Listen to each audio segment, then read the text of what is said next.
Diese Serie wird präsentiert von MD Textil, Black Trident, Nextorch, 1MOA, Henel, Ballistol, Schubert, Phantom Leaf, Carinthia, Sidemark, Akku, Sealskins, Recon Company und der Schießbein in Bukovje. Hallo und herzlich willkommen auf Epic Day and Night Sniper mit Rosi. Heute geht es um Ausweichtechniken.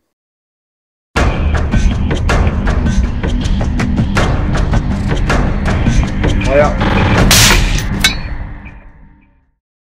Rosi, ich musste dir das ein oder andere Mal ausweichen in Polen, aber das ist nicht das Thema, über das wir heute sprechen, sondern es geht um Ausweichtechniken im Sinne des militärischen Begriffs Ausweichen. Wir haben jetzt die ganze Zeit sehr viel ums Schießen geredet, aber wir wollen ja in einem Day-and-Night-Sniper-Kurs natürlich auch um Dinge sprechen, die das Scharfschützenwesen außenrum betreffen. Und dazu gehört auch das Ausweichen. Natürlich. Deine Bühne. Wenn wir über Ausweichen sprechen, müssen wir natürlich erstmal Annäherung, denn das ist ja die Voraussetzung, dass ich überhaupt ausweiche. Ich möchte erst mal hier kurz an der Flipchart zeigen. Ich nehme wieder mal ein Beispiel, was wir haben auch bei den Teaser. Der Hubschrauber setzt uns ab. Das kann man mit einem Dummy Drop-Off-Point machen und wie auch immer. So, hier werden wir rausgeschmissen. Dann sehen wir zu, dass wir einen sogenannten Dog-Leg machen. Kann man sich, glaube ich, vorstellen. Ne? Man geht pinkeln, der Hund geht pinkeln, das ist das Bein. Wir machen das so ungefähr 400 Meter, aber da gibt es überhaupt keine Regeln. Ne? Also nach Gefühl. Das heißt, wenn jetzt der Gegner gesehen hat, da hat er uns rausgeschmissen, er sieht, in welche Richtung wir laufen, er geht dieser Spur hinterher, hat das ein wenig schwerer. Wenn er also weitergeht, haben wir schon unseren ersten Plus. Ne? Also wir gehen niemals aus dem Hubschrauber direkt aufs Objekt. Ne? Das machen wir nicht. Okay. Dann nähern wir uns weiter an. Na, wir wissen, irgendwo hier, mehr oder weniger genau, ist unser Angriffsziel. Wir planen die Annäherung bis zum sogenannten FRV, Final Rendezvous Point. So, da gehen wir hin, wie auch immer wir da hinkommen. Ich selber versuche, wenn es irgend geht, noch einen Fishhook zu machen. Ich habe jetzt ja einmal das so dargestellt, ich gehe direkt rein. Aber in Wirklichkeit versuche ich das so zu machen. Das heißt, wenn irgendeiner auf der Spur ist und er läuft hier vorbei, kann ich halt sehen, dass mir einer auf der Spur ist und ich habe noch ein bisschen mehr Reaktionszeit. Das nennt sich Dogleg. Wenn ich hier bin, als Scharfschützenteam, ich bleibe jetzt mal bei der Sniperei, dann werde ich zusehen, dass ich von hier aus, dann lege ich schon mal meine Rucksäcke ab, ne, am FAV und dann nehme ich mir meinen zweiten Mann. Und dann werde ich eine Position finden, dass ich von weiter Entfernung einmal identifizieren kann, ich bin richtig, ich habe es von mir aus einen Kilometer identifiziert, das Ziel. Wenn ich so weit bin, gehe ich wieder zurück. Na, wir waren zu zweit, wir sind zum Beispiel mit 6 Mann unterwegs oder mit 4 Mann, das ist völlig unwichtig. Dann marschieren wir so weit vor, bis zum Versteck. Das Versteck, dort, das wähle ich so, dass ich einerseits eine Fernmeldeverbindung habe zu meinen Snipern, auch wenn ich es möglich gar nicht benutze, und zum zweiten, wenn es irgend geht, zu unserem Hauptquartier, zum HQ. So, das heißt, oftmals ist das eine überhöhte Stellung wegen der Fernmeldereichweite. Ne? Ja. Hier kann man sagen, so über den Daumen 1000 Meter. Kann mal dichter sein, mal weiter sein, muss aber eine sichere Vermeldeverbindung sein. So, dieser Ort, hier passiert eigentlich eine ganze Menge. Ich lasse 1 oder 2 Mann hier drinne, je nachdem wie stark mein Trupp ist. Na, nehmen wir an, wir sind 6 Mann, dann könnte ich zum Beispiel den stellvertretenden Truppführer hier drin lassen. Der betreibt dann das Versteck, das wird dann automatisch zum Funkversteck wegen der Verbindung. Dann halte ich Verbindung zu den Snipern, die nach vorne gehen, und ich habe einen Sicherer. Die 3 Scharfschützen hier im Versteck, hier tarnen die sich um. Nehmen nur noch ihren 3 Alpha mit, je nachdem welchen Auftrag sie haben. Dann haben sie ihre 3 Bravos, die großen Rucksäcke. Na, wenn wir jetzt nehmen, das ist eine 3-Tages-Aktion, die geplant ist. Also in 2 oder 3 Tagen wird der Angriff stattfinden.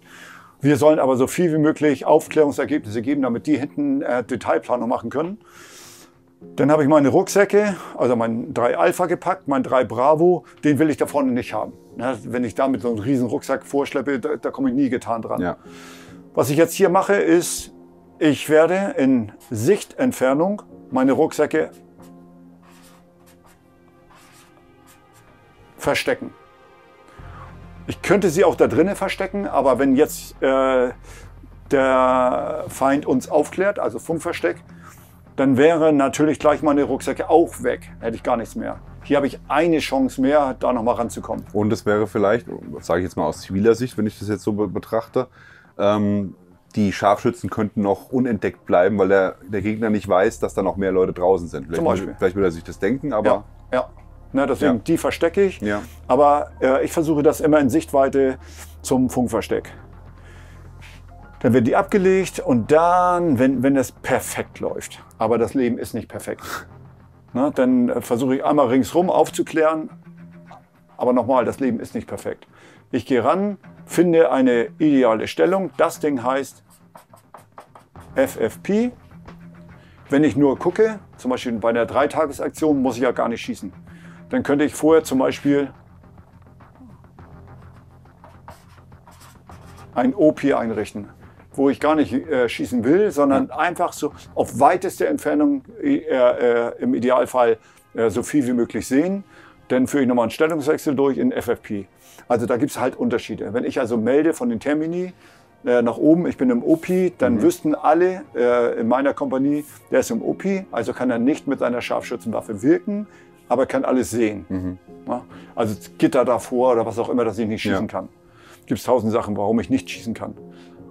Dann, wenn ich schießen muss, dann gehe ich in meine ideale Stellung, ne, die FFP. Das alles kann man so ein bisschen mixen, ne, wie auch immer. Ich bin jetzt in der Stellung. Jetzt ist mein Scharfschützenauftrag, ein Ziel auszuschalten. Gar nicht als Teil einer Deckungsgruppe, sondern nur ein Ziel ausschalten. Dann ist das so, ich bekämpfe das Ziel, gehe möglichst auf einen anderen Weg, nicht genau auf den Pfad, ohne dass ich über Funk arbeite. Die haben das Schüsschen gehört. Wir nehmen unsere Rucksäcke auf, schmeißen schnell die Tarnung in den 3 Alpha oder den Dump Pouch, melden uns hier ran und weichen auf einen anderen Weg aus. Und wir würden natürlich niemals da zurückfliegen, sondern unser Pick-up-Point ist dann ganz woanders. Na, sodass auch wenn der Gegner auf unserer Spur ist, dass er uns nicht so leicht kriegt. Ne? Deswegen ist es immer unterschiedliche Wege. So kann das aussehen. Muss nicht so aussehen, so kann das aussehen. Der Drop-Off kann ein Punkt sein, irgendwo im Gelände, kann schwer sein, ist klar. Der Pick-up-Point sollte immer was Einfaches sein, was man auch wirklich bei Nacht findet. Ja, das ist ja noch lange nicht ergiebig. Ne? Sammelpunkte, ne? Schlafenden Sammelpunkt und so. Da will ich jetzt aber gar kein Fass aufmachen. Aber so sieht das halt aus. Ne? Ausweichen, mein Schuss, wenn ich jetzt hektische Bewegung mache, kann ich wieder aufgeklärt werden. Das heißt, wenn ich mich in eine Stellung reingearbeitet habe, sehe ich zu, dass ich da rückwärts rauskomme. Ich mache das, oder jetzt in dem Video haben wir das so gemacht. Wir hatten unseren Nadelbaum.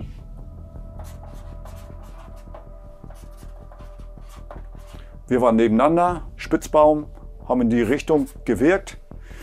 Dann, ich habe das unbequeme Gerät, eine riesige Scharfschützenwaffe. Das heißt, Peter war die Rückwärtssicherung. Wenn ich jetzt da raus will, dann muss ich gesichert werden. Wenn ich also jetzt rausgehe in den Nahsammelpunkt, dann gleite ich rückwärts raus. Einer in die Richtung, einer in die Richtung. Ich bin hier drinne, so schnell wie es geht. Hajo muss raus. Hajo kommt raus. Gleitet auch rückwärts raus. Wir hatten jetzt, das war alles Zufall, wir hatten sogar eine kleine Senke da drinne. Das war natürlich ideal. Ja. Zufall. Habe ich nicht gesehen vorher. Das ist einfach mal Glück. Macht die Sache einfach. Genau hinter den Baum. So, hier haben wir gekoppelt. Peter selber macht einen Stellungswechsel in die Hauptgefährdungsrichtung. Das ist ja, in die Richtung haben wir geschossen. Hauptgefährdungsrichtung ist da. Hajo kommt raus. Wir hocken uns immer ab. Und so ein Standardverfahren, das brauchen wir gar nicht befehlen, ist, je nachdem wie viel wir sind, wir berühren uns bei Nacht. Ne? Irgendwie Körperkontakt. Wenn einer von uns 2-mal Kontakt hat, dann weiß er, beide sind da, alles ist gut. Und der entsprechende Gruppenführer oder Truppführer oder 6 Mann, das ist völlig egal. Das muss man halt üben, schon am Tage und dann dass es bei Nacht klappt. Und dann marschiere ich los und gut ist. Das ist so ein Standardding, ganz kurz verbinden. Und das ist alles eng, ne, in der Deckung, dass wir einmal noch, wir könnten jetzt auch miteinander sprechen, aber wenn wir richtig gut sind, dann ist das so, dass man sowas alles über Berührungszeichen macht. Teile dann bei Nacht nicht, aber über Sichtzeichen, dann über Schnalzen oder Klopfen und dann geht man los. Und dann versucht man schnell wegzukommen erstmal. Ja. Ja, bis dahin sind wir noch ziemlich langsam, aber nicht zu viel Zeit lassen. Die haben ihren Schuss gehört, die haben sich jetzt Zeit zum Koordinieren. Die wissen vielleicht die Richtung. Na, wenn ich mit Schalldämpfer gearbeitet habe, ist das für ihn sehr, sehr schwer, die Richtung zu orten. Habe ich ohne Schalldämpfer, ist es halt einfacher. Also beides hat Vor- und Nachteile. Na, und dann weiche ich aus bis zu diesem Punkt und dann geht es weiter. Dann, wie gesagt, auf anderen Wege.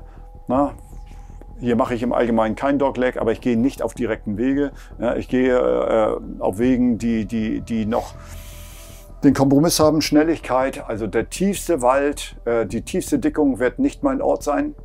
Na, sondern ich versuche jetzt Kilometer zu machen. Wie weit kann das entfernt sein, wenn wir von denen zu denen sprechen? Wenn ich nicht erkannt sein will, sagt man mindestens 10 Kilometer. Na, wenn viele Hubschrauberbewegungen da sind, dann kann ich auch dichter ran. Aber der eine Hubschrauber, 10 Kilometer sagt man mindestens. Ja. Für einen Pick-up-Point, der muss natürlich keine 10 Kilometer entfernt sein, sondern den mache ich da, wo es taktisch ganz gut passt. Na, und dann mache ich halt mehr Gas. Ja. Das ist wirklich das leise Patrolling. Geschwindigkeit 1 Meter, vielleicht sogar einen halben Meter pro Sekunde. Also wirklich langsames Vorgehen, unerkannt bleiben. Den hier, da ist es eher schnell. Ja, das frisst natürlich bei 10 Kilometern schon auch ganz schön viel Zeit weg, die mit eingeplant werden muss. Auf jeden Fall. Ja. Also man rechnet, wenn ich jetzt 1 Meter pro Sekunde wirklich gehe, das ist ja nicht so, dass wir immer 1 Kilometer. Ja. Ich gehe dann mal schnell, dann mache ich einen Horch halt, dann warte ich wieder ein bisschen, gehe ein bisschen schneller wieder. Und dann mal eine ganze Strecke leise gehe ich, damit ich höre, nicht nur, dass der Gegner mich nicht hört, sondern dass ich beim Bewegen auch was höre. Wenn ich das durchführe, dann kann man sich schon vorstellen, im Sommer wird das mal eng. Ja. Ja, da wird 10 Kilometer vielleicht mal nicht eine Nacht sein, sondern 2 Nächte. Ja. Im Winter habe ich natürlich locker 10 Stunden Dunkelheit. Ja. Man muss sich auch überlegen, nicht immer ist die Nacht gut für die Infill. Ja. Na, das muss dann halt immer wieder abwägen, welchen Gegner habe ich, welches Gelände habe ich. Klar.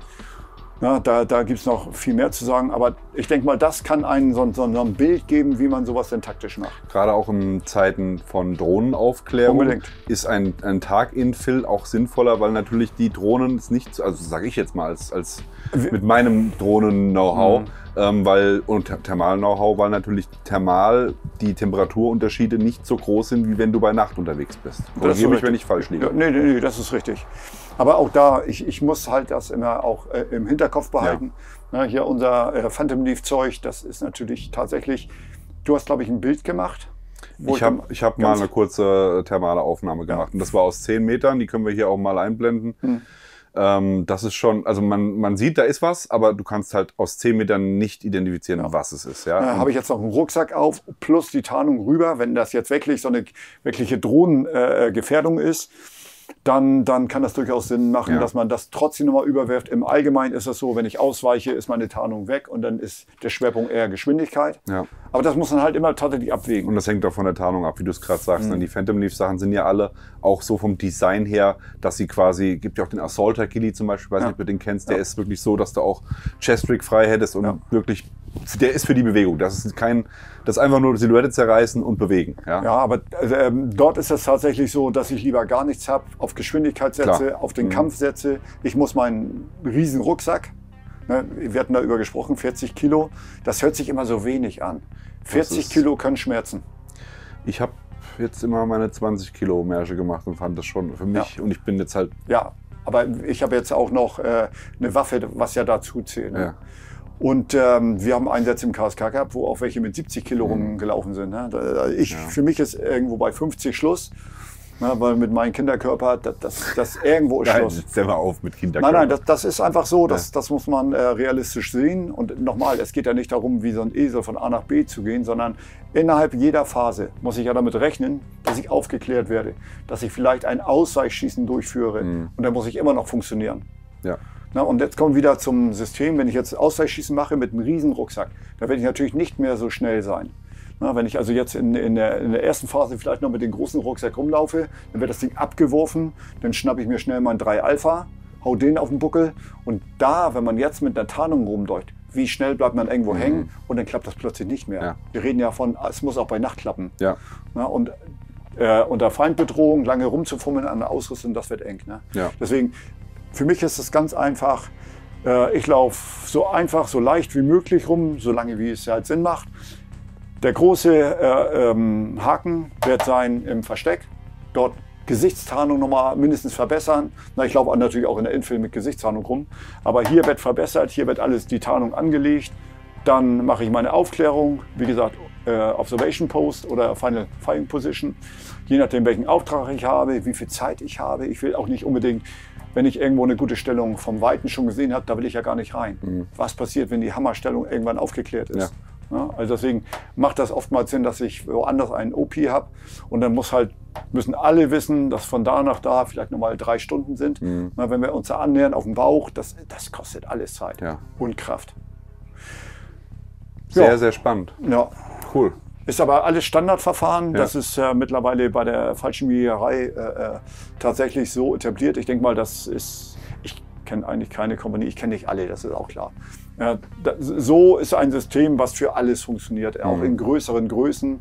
Ob ich nur mit dem Zug arbeite, also jetzt hatten wir Trupp, Gruppe sind ungefähr 10 Mann, funktioniert auch mit 30 Mann, 35 Mann ein Zug. Und letztendlich, wenn man es umsetzt, dann mache ich das auch mit der Kompanie. Der einzige Unterschied, das hier ist jetzt hier ein Versteck, wo die dann alle liegen. Zum Beispiel 1, 2, 3, 4, gucken nach außen.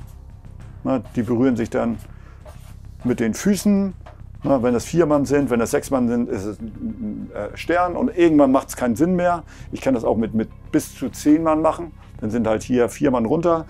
Und dann irgendwann macht es keinen Sinn mehr. Und dann kommt der große Cut, dann mache ich eine Petrol Base. Eine Petrol Base ist immer so ein Dreieckding. Ne? Erste Gruppe, zweite Gruppe, dritte Gruppe zum Beispiel. Ne? Und dann wird da hier die schweren Waffen rein und der Zugführer, der ist dann da drinne in der Mitte und da wird dann auch die Befehlsausgabe. Aber da irgendwo muss man sich dann wiederfinden. Sehr, sehr spannend. Also gerade diese Infanterie-Taktiken finde ich für mich persönlich immer noch mal sehr, sehr spannend als losgelöstes Thema, weil einfach, du kannst natürlich ein sehr, sehr guter Schütze sein und kannst damit alles regeln, ja? Genau. Aber du kannst mit Taktik, kannst du auch, ich sage mal in Anführungszeichen, ohne das jetzt böse zu meinen, eher schlechtere Schützen in einen taktischen Vorteil versetzen, wo sie auch in der Unterzahl viel wirksamer gegen eine größere Anzahl von Menschen kämpfen können, wenn sie denn entsprechend eine gute Taktik fahren. Ja? Aber ich habe versucht jetzt auch nochmal darzulegen, also es reicht überhaupt nicht, ein guter Schütze zu sein. Das ist vielleicht 20% der Sniperei. Ne, ist eine Selbstverständlichkeit. Dieses Taktische, auch im Sinne der höheren Führung zu handeln. Denn wo werden Scharfschützen beispielsweise, auf welcher Ebene? Die Mindestebene ist ja Kompanie. Ja. Ne? Manchmal werden sie vom Regiment eingesetzt. Und die Marksmen hatten wir uns auch schon über unterhalten. Die Marksmen sind die im Zug sind, bis hin runter zur Gruppe. Ne? Da irgendwo sind die. Ja. Das sind so die Unterschiede. Am Abzug sind die beide das Gleiche. Ja. Ja, auch ein Marksman, es könnte sogar ein Marksman besser schießen als ein Sniper. Ja. Warum nicht? Kann aber trotzdem ein guter Marksman, kann ein schlechter Scharfschütze werden. Ja. Na, wenn er also diese Selbstständigkeit, er ist losgelöst vom Zug. Na, bisher, der Marksman hat immer gelernt, der Zugführer ist irgendwo in der Nähe, höchstens 1000 Meter entfernt und dann machen die ihre Deckungsgruppe und allen so einen Kram. Aber der Scharfschütze, das Scharfschützenteam muss beides können. Einmal die normale infanteristischen Aufgaben, also kann durchaus auch in eine Deckungsgruppe reingehen. Aber er muss dann halt bis hin zum Regiment, im Sinne des Regiments aufklären, im Sinne des Regiments Ziele ausschalten und halt reinpassen in das Gesamtsystem. Spannend. Mega spannend, cool. Ja, damit haben wir das nächste Thema abgeschlossen, Ausweichen. Ich denke, wir haben noch einiges im Kasten, was noch weiterhin interessant werden kann und sein wird.